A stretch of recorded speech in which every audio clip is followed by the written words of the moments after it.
The night I walked out of the bus station, the desert sky looked like a torn blanket, thin in places, starlight showing through. I didn't plan anything beyond the next 5 minutes. My bag was light, my phone was dead, and the wind pulled at my sleeves like an impatient child. I kept moving because stopping felt like sinking. Streetlights ended. Crickets took over the noise. Past the last diner and the lone gas pump, the world turned to open road, sand, and a horizon that kept its secrets. I didn't notice the rider at first. The sound of hooves blended with the hush of wind and the soft rattle of mesquite pods.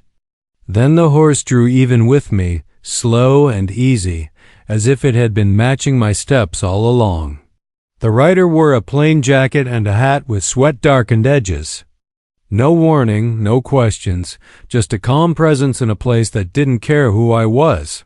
"Where you headed?" he asked. "Forward," I said, which was true and also nothing. He studied me the way people look at clouds, searching for weather. "You alone?" I told the truth, because lies take energy and I had none. He nodded and dismounted. There was no show to it, no hero entrance, just a person recognizing another person on a thin night. The horse, a steady bay with watchful eyes, breathed warm air against my arm. I had been invisible all day. Even that simple touch felt like proof I existed. "You can walk if you want," he said, "but the desert makes long stories longer." He held the reins out to me as if I had every right to take them. I shook my head. "I'm fine." He smiled a little, not unkind. Fine is a wide word. It can hold anything. He led the horse while I walked beside him. The road turned too. Hard-packed earth. The moon rose, and the ground changed color from gray to the pale silver of old coins. We moved together without a plan, and that felt strangely like a plan. He told me his grandparents were Apache, and that his mother taught him to read the lines the wind leaves on sand. He spoke in a clear, gentle way. The words weren't for drama. They were for carrying weight.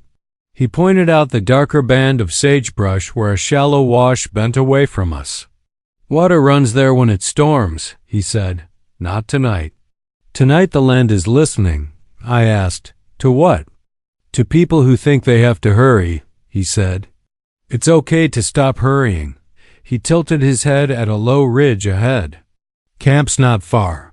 Safer to rest, then decide the rest of your life in the daylight." The word safer caught on something inside me. Safe used to mean a roof, a door, a table with a bowl and a spoon.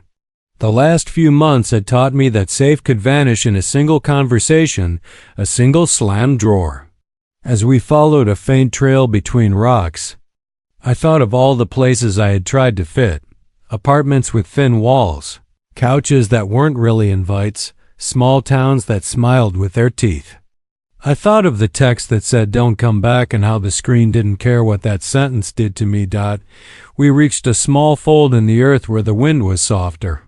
There was a metal coffee pot blackened by years of fires, a circle of stones, and a stack of wood under a tarp. Simple things that meant somebody kept showing up in this place. He tied the horse to a high line between two posts and checked the animal's hooves with quiet hands. "You hungry?" he asked. I was. He handed me a tin mug and I held it like it might fly away.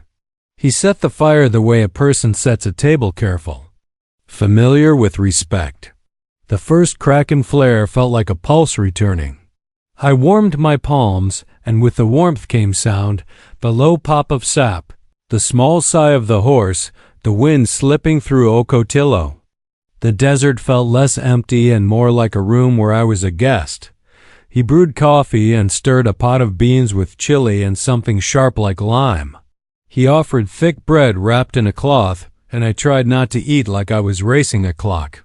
He noticed and said nothing, which was its own kind of kindness. After the second bite, my eyes watered. It could have been the smoke. It could have been me. "What do I call you?" I asked. He nudged a coal deeper into the fire. "Call me whatever helps you talk." I didn't give him a name either.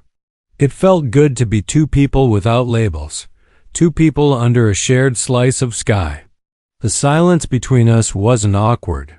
It felt like a blanket that knew when to be light and when to be warm. He told me a story then, not about battles or famous trails, but about his grandmother's garden on the edge of a dry town. How she carried water in coffee cans. How the beans climbed a string tied to a nail and a nail tied to hope. How, when the first green appeared, she brought out the family, and they stood in a circle and whispered thanks into the evening air. She said plants hear better at dusk, he said, smiling at the memory. She said that's when the world is kinder. I asked him why he camped out instead of staying in town. He glanced at the horse. I like to be where I can hear my own footsteps, he said, and the ground tells me things. It's patient. It holds history, not in books, but in dents and patterns. It reminds me I'm part of a long line, and also that I've got work to do only I can do. He paused. But I'm not out here to disappear. I'm out here so I can show up better. When I go back, the fire grew into a steady heart. The stars stitched themselves tighter overhead. Out beyond the light, the dark was deep and alive. I didn't feel brave, I just felt present. That was new. I was used to feeling like a wrong note in a quiet song. Here, the song made room. He looked at me, not through me, not around me. What are you running from? I tried to offer a clever answer. Nothing came. Instead, I said the line that had been in my mouth all day, like a shard of glass you can't swallow and can't spit out. I have no home, I whispered. He didn't tilt his head or fill the silence too fast. He let the words sit, as if they were something worth the space they took. He added a small piece of wood to the fire, and only when the flame caught did he speak. You are not the first to say that out here, he said. And you won't be the last. He watched the sparks rise and drift. There is an old truth we carry, he added, voice low, steady as the trot of his horse. Home is not just wood, doors, and street names. Home is a person, a promise, a place in someone's keeping. He met my eyes. You are my home now. The words hit me sideways. I wanted to argue. I wanted to ask for fine print. But there was no contract on the table. He was not claiming me like a prize. He was offering a shelter I had never let myself imagine, a human one made of shared roads and shared silence. It wasn't romance. It wasn't rescue. It was something quieter and heavier, a vow to hold space, to be a steady point on a map even when the map changed. I felt something unlock. Not a door, those can slam. More like a window stuck by years of paint easing open for the first time. The air coming in carried dust and the faint sweetness of creosote. I didn't cry. I didn't have to. The fire did the talking for me, steady and bright. He handed me an old wool blanket and settled across from me. In the morning, he said, we'll shape a plan. Maybe it's work with my cousin's crew. Maybe it's only a good breakfast and a ride to town. Maybe it's a long talk with the sun on our backs. You don't have to decide tonight. I nodded. I didn't know I needed permission to not decide. The horse shifted and sighed. The night wrapped around us, not like a trap, but like a coat that finally fit. I listened to the small rhythms. My breath, the horses, the soft tick of cooling. Metal on the coffee pot. The fear that usually chased me felt far away, as if it had lost my scent. He began to hum, almost under his breath. Not a performance, just a tune meant for keeping. It felt old and personal. The kind of melody you use when the land is wide and your thoughts need a hand to hold. I closed my eyes and listened. Under the hum, the desert spoke its simple language. Wind telling the rocks what it had seen. Dirt telling the wind what it had held. When I opened my eyes, he was looking toward the ridge. I followed his gaze. The firelight didn't reach that far, but in the space where dark shapes learned to be shapes, Something moved. Not the slow, grazing curve of a wild thing. Not the aimless flutter of night birds. It was patient. It was watching. He did not stand. He did not reach for anything. He just drew in a breath and let it out like he was counting time. The horse lifted its head, ears sharp, and then stilled, waiting for a cue I couldn't read. The wind shifted and brought with it a smell like metal and distant rain, though no clouds stood overhead. I felt the old panic climbing my spine, but his calm held me on the ground. "You said the land listens," I whispered. "It does," he said. "What does it hear now?" He tipped his hat back just enough to see the ridge better, then smiled. Only a little, as if some private memory had returned. "It hears a story arriving," he said. "One that's been walking a long time to find us." A shape detached itself from the ridge and paused at the edge of our small light, where the glow thins and the night begins again. It did not speak. It did not step forward. It waited, as if to ask a question it had practiced for years. The fire popped once, soft as a tongue click. The horse's ears angled toward the dark. The rider's hand rested open on his knee. I held my breath and heard, for the first time since the bus station, my own heartbeat answering the drums of the quiet. Land. The shape shifted again, and I saw that it wasn't alone. There was a second figure behind it, and both were careful, like people who know what being refused feels like. The weight in the air changed, not to fear but to something tense and precise, like a knot ready to loosen if someone only knew which string to pull. The rider glanced at me, the smallest question in his eyes, "Are you ready for more?" As if readiness had ever been an option. I didn't know what waited beyond that edge of light work. Memory, family, a test, or a plea. I only knew the night had chosen to bring it here, to this fire, to this offer of shelter, to this promise spoken without thunder. The figures held still. The wind held its breath. The desert, patient and listening, leaned in, and just as one of the shadows lifted a hand, the ground beneath us gave the tiniest tremor, as if the whole plain had shivered at a thought, and the coffee pot chimed once like a bell. The rider's eyes flicked to the ridge, then back to me. He nodded, a quiet signal that everything could change now if we answered. The tremor passed as quietly as it came, leaving the night even heavier than before. The figures at the edge of the firelight did not move closer, yet their presence filled the air like an echo. I felt every nerve on alert, my skin prickling with the awareness that something bigger than myself was unfolding. The rider did not rush. His calmness was both anchor and mystery. He simply lifted his chin slightly, as if greeting an old guest. The taller of the two stepped forward just enough for the glow to brush their outline. The face stayed hidden in shadow, but I could see the careful way they placed each foot, like someone who had traveled through silence for many miles. The second figure remained behind, shoulders hunched, almost folded into the darkness. They looked less like a companion and more like a question that had yet to be answered. I wanted to ask who they were, why they had come, but the rider's stillness told me to wait. The desert had rules I was beginning to understand. One of them was patience.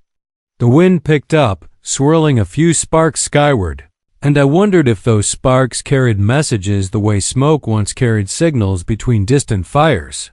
"You feel it too," the rider murmured, not looking at me but at the space where the figures stood. "The ground remembers footsteps. Some of them return when they're ready." His words weren't meant to explain everything. They were more like doors opening, showing glimpses, but never inviting me to step through before the right time. My heart pounded in my chest, but under the fear was also curiosity, a deep pull that made me stay seated instead of running into the shadows. The taller figure finally spoke, their voice low and edged with fatigue. "We followed the trail. It led here." The rider nodded, as though this confirmed something he had been waiting to hear. Some trails are meant to cross, he said. Sit if you wish. The fire has room. They hesitated. I could almost feel the weight of their decision pressing against the dark. Finally, the taller one moved closer, and the second figure followed like a shadow pulled forward. When they stepped into the circle of firelight, I saw two pairs of eyes, haunted, restless, and carrying the same hunger I felt when I first arrived, the hunger for safety, for a place where you didn't have to keep running. Neither spoke again. They lowered themselves onto the hard ground opposite me.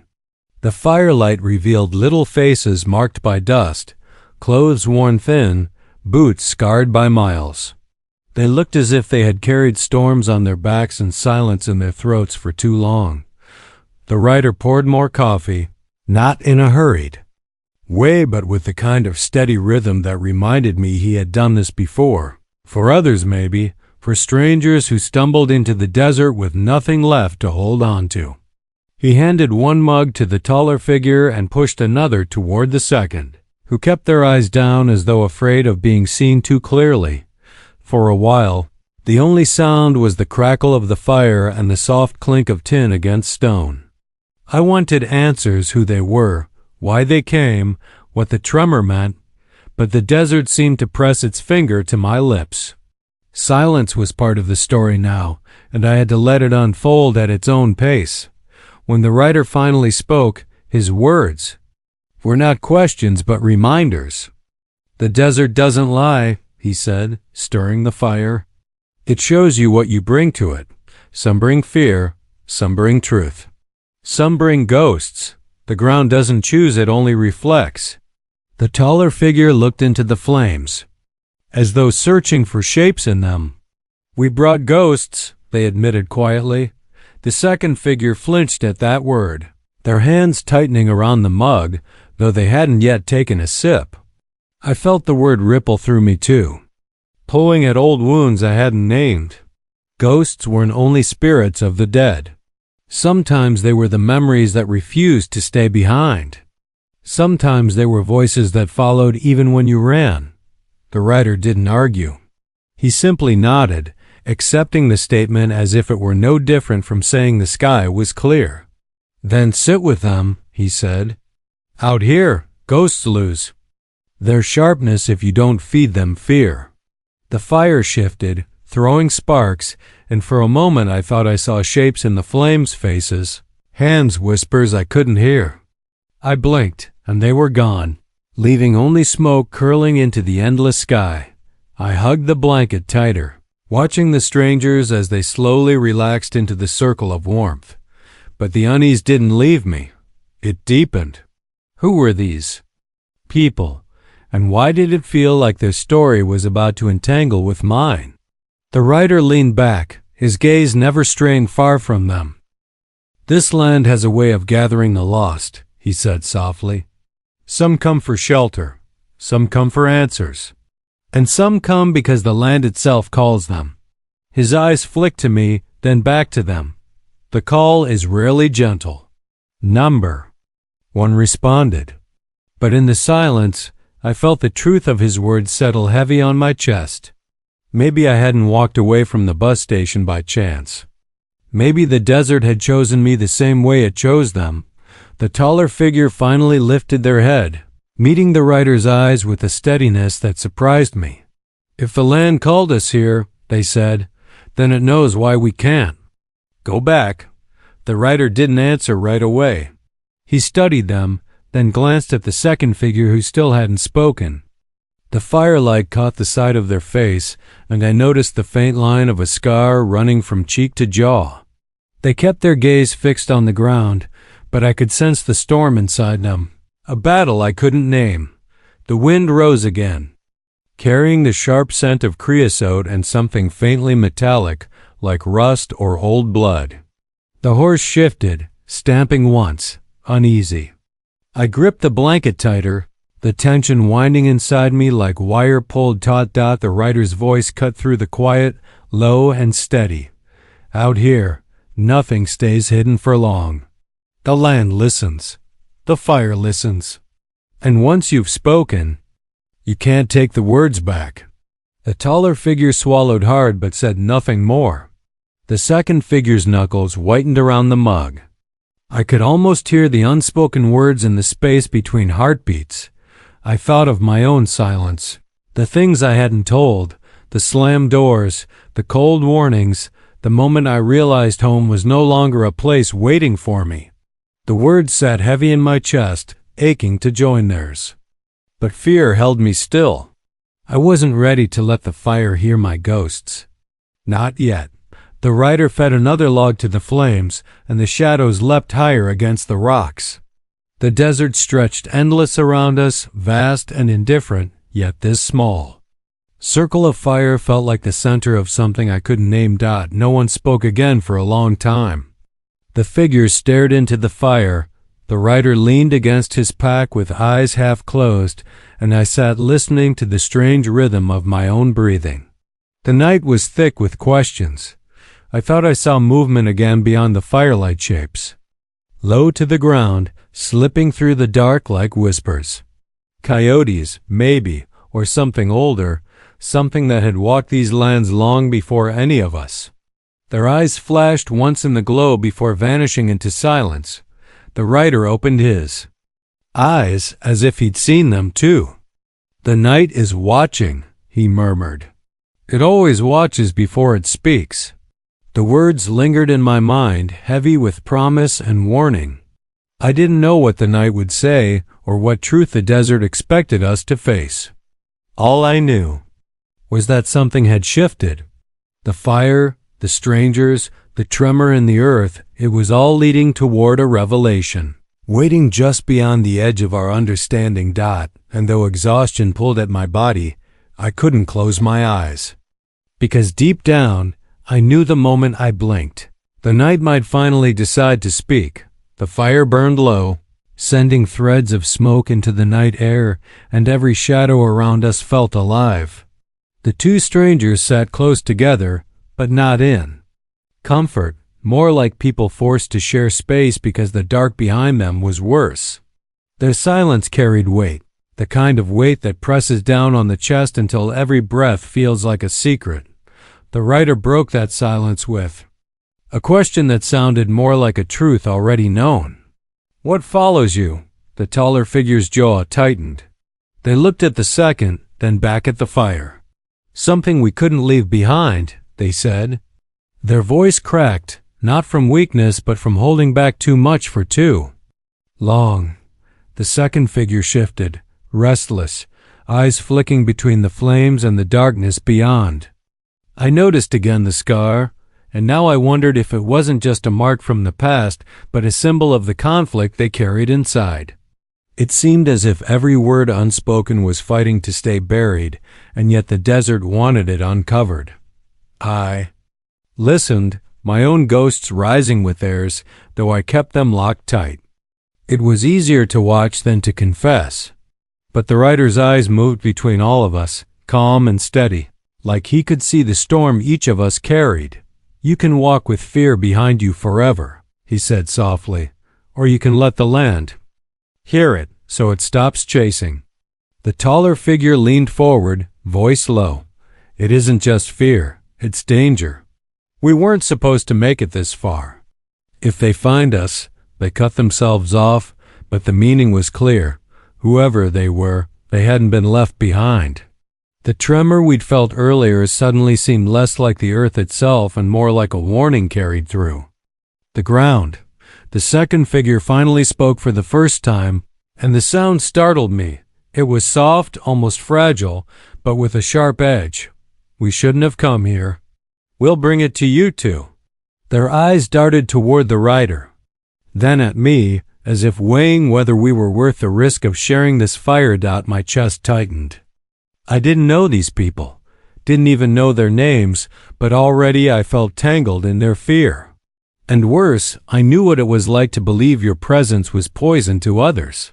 That was the echo in their words, and it hit me harder than I wanted to admit. The rider didn't flinch. He poured another measure of coffee, his movements deliberate, unshaken. "The desert decides who belongs," he said, "not those chasing you. Not even you." He offered the cup across the fire, steady as a hand extended in storm waters. The taller figure hesitated but accepted, curling both hands around the warmth like it was the first real thing they had held all day. The tension lingered. The air felt stretched thin, ready to snap with the smallest sound.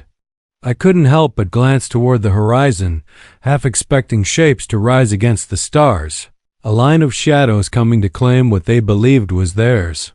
Instead, the rider spoke again, shifting the weight of the moment. "There's an old story," he began, his voice low and steady. "A hunter who carried nothing but his bow walked into the desert. He thought he was alone, but the land gave him dreams, of footsteps that weren't his. He ignored them, walked further. At night, he heard whispers, but when he turned, there was nothing. By the fourth day, he realized the land was teaching him. You cannot outrun what walks behind you unless you turn and face it." The footsteps had been his own all along. The taller figure's eyes flicked up sharply, searching his face. "Are you saying we brought this on ourselves?" "I'm saying the land makes us face what we carry," the rider replied. That story sat heavy in me too. Was I carrying footsteps I hadn't faced? The slammed doors, the words I pretended not to hear, the hollow feeling of being turned away, all of it was with me still, louder in silence than it ever was in noise. Horse shifted again, restless, and the second figure looked toward it with unease. "Animals know," they whispered. "They always know before we do." The rider gave a faint nod, as if agreeing. "The horse feels what's near. The fire listens. The ground remembers. Out here, nothing can be hidden forever." The words layered over one another, weaving a web around us. Each thread was a reminder that something was coming, something inevitable. And yet, beneath that looming tension, smaller currents of conflict rippled. The taller figure clearly wanted to trust the fire, the rider, even me. But the second figure resisted, clutching silence like armor. Between them, I sensed history's shared pain, shared escape, and maybe even betrayal that hadn't been spoken aloud. Their every glance at each other told a story that burned as fiercely as the firelight. I caught myself wondering what their ghosts looked like. Were they running from a place, a person, or something inside themselves that refused to be silenced? And what would happen if those ghosts finally stepped out of the dark and stood among us? The rider's gaze found mine, and it felt like he had read my thoughts. "Everyone here carries something," he said quietly. "But the night will decide which truths it wants first." The fire cracked sharply, a spark leaping up, and all of us turned instinctively toward the ridge. The two strangers froze, as if expecting shapes to pour over it any second. My pulse raced. The desert wind swept.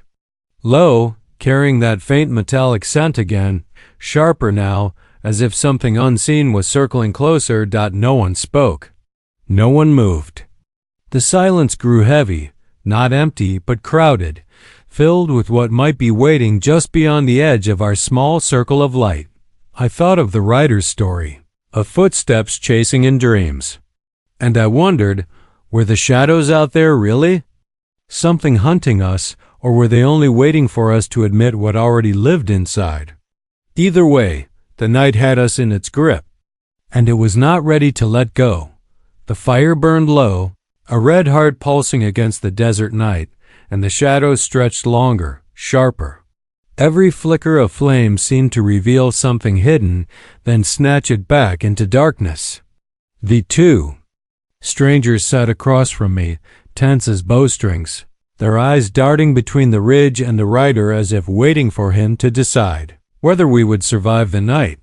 The air carried that metallic tang again, stronger now, and the horse tossed its head, hooves striking the earth with nervous rhythm. The rider murmured something in a language I didn't know, a sound low and steady, meant to calm the animal, or maybe meant to calm the land itself. His voice wrapped around us like thread, but it couldn't untangle the knot of fear twisting tighter in my chest. The taller stranger leaned forward suddenly, their voice breaking the silence. "They're close. I can feel it. We didn't lose them. We only bought time." Their words cracked like dry wood in the fire, and the second figure flinched, shrinking deeper into the blanket around their shoulders. I wanted to ask who they were, what kind of danger could track them across such emptiness, but the words caught in my throat. The night itself felt like it was listening, and I was afraid of what my own voice might invite. The rider's eyes stayed on the ridge, calm but sharp, like a hunter who already knew the prey was circling. "Fear makes shadows larger," said, "but sometimes the shadow is the shape itself." The taller figure clenched their fists. "You don't understand. They won't stop." Not until they cut themselves short, glancing at the second figure, whose face tightened with pain, maybe guilt. Whatever secret bound them together was heavier than either of them could carry alone. The silence that followed was thick. Even the wind seemed to pause, waiting for the truth to be dragged into the open. My own breath sounded too loud, my heartbeat too fast. I felt the edge of something pressing close. The way you feel the drop of a cliff before you see it. Then came the sound, distant at first, almost lost in the hush of the desert. A rhythm, steady, deliberate. Not hooves this time. Not the wild shuffle of animals. It was footsteps, more than one. Moving in sync. The second figure shot to their feet, panic flashing in their eyes. They found us. Their voice was barely more than a whisper, but it cracked like thunder in my chest. Ryder didn't rise. He didn't reach for a weapon. He just looked into the dark, as if he had been expecting this moment all along. His calm was both comfort and torment, because if he wasn't afraid, then maybe he already knew how dangerous what was coming truly was. The taller stranger turned to me, desperation cutting through their expression. "You shouldn't be here. You don't know what you stepped into." They were right. I didn't know. But I also knew that running now was useless. The desert had no doors to slam, no alleys to hide in. Out here, there was only open space and the weight of being seen. The footsteps grew louder, echoing against the ridge, a slow march that carried intention. The horse reared slightly, pulling. Against its tether, eyes rolling white in the firelight. Sparks leapt as one of its hooves struck stone. The rider finally stood, tall and still against the flames, his shadow stretching long across the sand. He faced the darkness, shoulders squared, voice steady. "The land called us together tonight.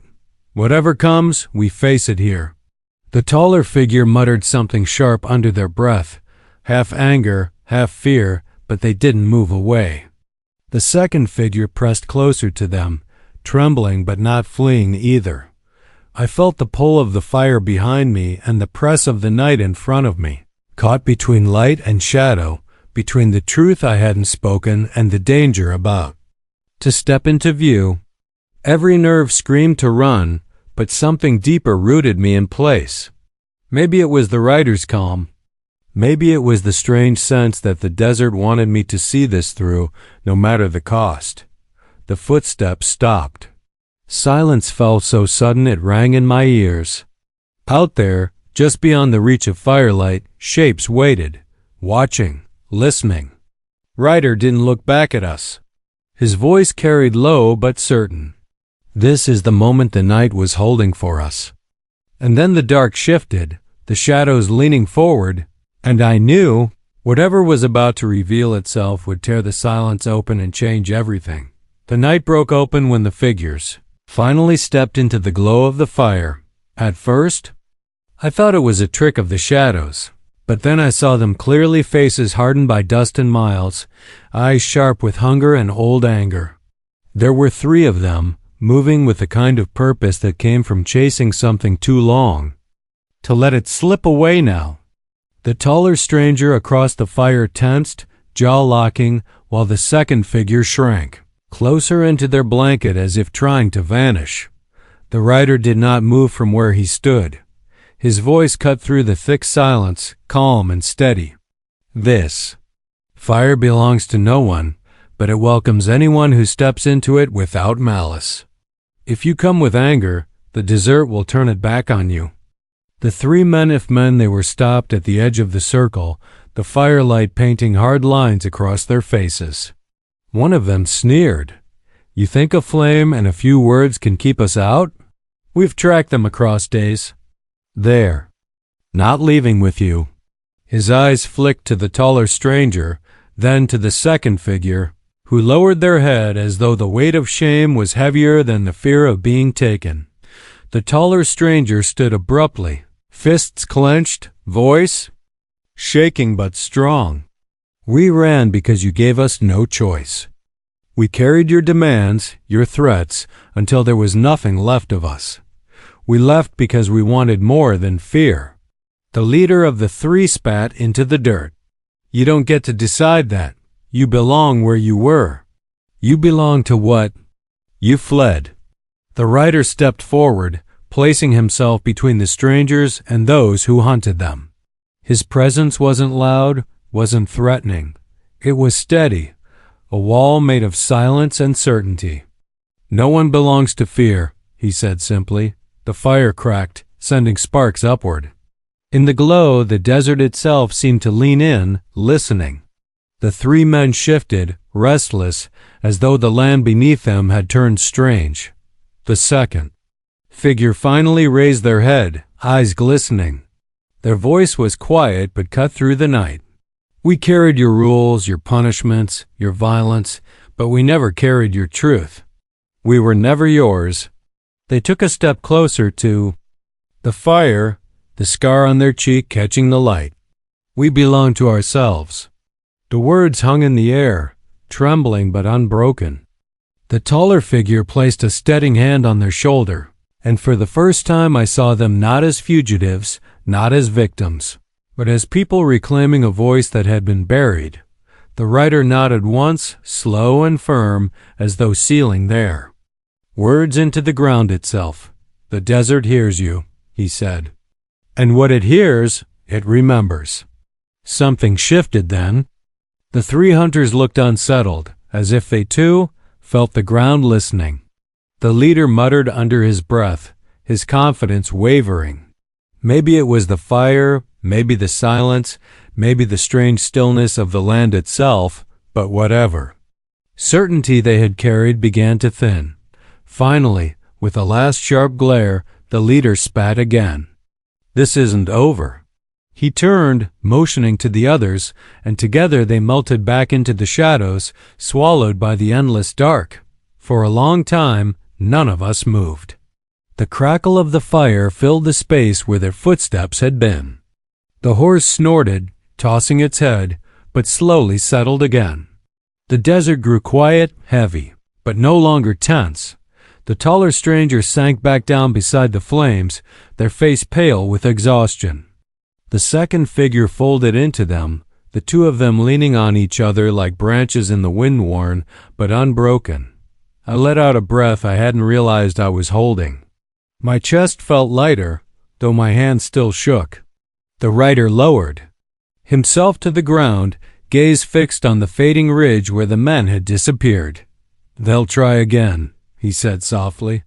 "But the desert marked tonight. It will not forget what was spoken." The taller figure whispered, "We can't. Go back.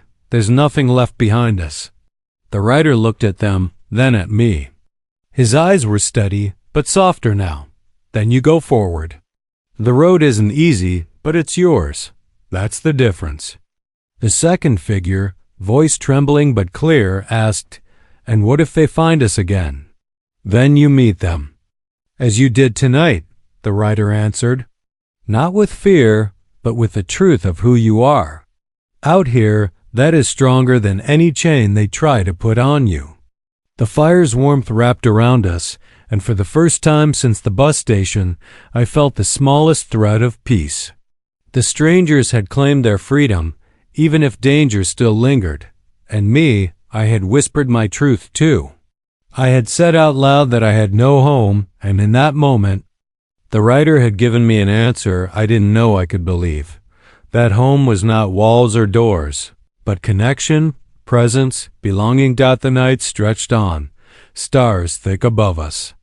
We stayed by the fire, too tired to speak, but not needing to. The silence now was not heavy with fear.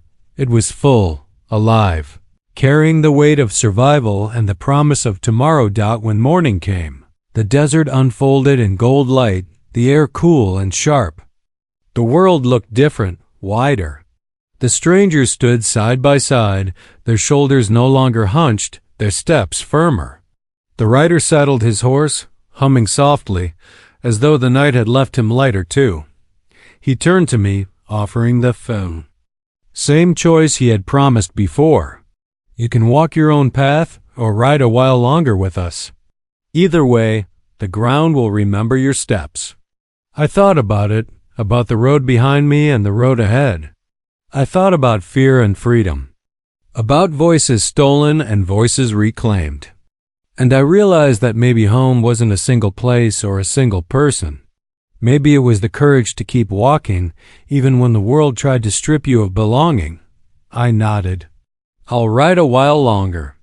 The rider smiled faintly, as if he had known all along. The strangers exchanged a glance, something like relief softening their faces. Together we stepped into the rising sun, leaving the fire pit cold but not forgotten. As the horse's hooves carried us forward, I looked back once at the ridge where the shadows had stood. The desert was empty now, but I knew it remembered. It had witnessed fear, truth, and choice. It had marked us. And in that endless, listening land, I no longer whispered that I had no home. I carried it with me in the warmth of the fire, in the steadiness of the rider, in the voices of two people who dared to speak their truth. Home was not behind me. It was moving with me, step by step, into the horizon. The desert wind lifted, carrying the scent of sage and dust, and I felt it settle into my lungs like a promise. We were no longer just survivors of the night. We were wanderers with a future. And the land itself had chosen to walk with us. And that was enough.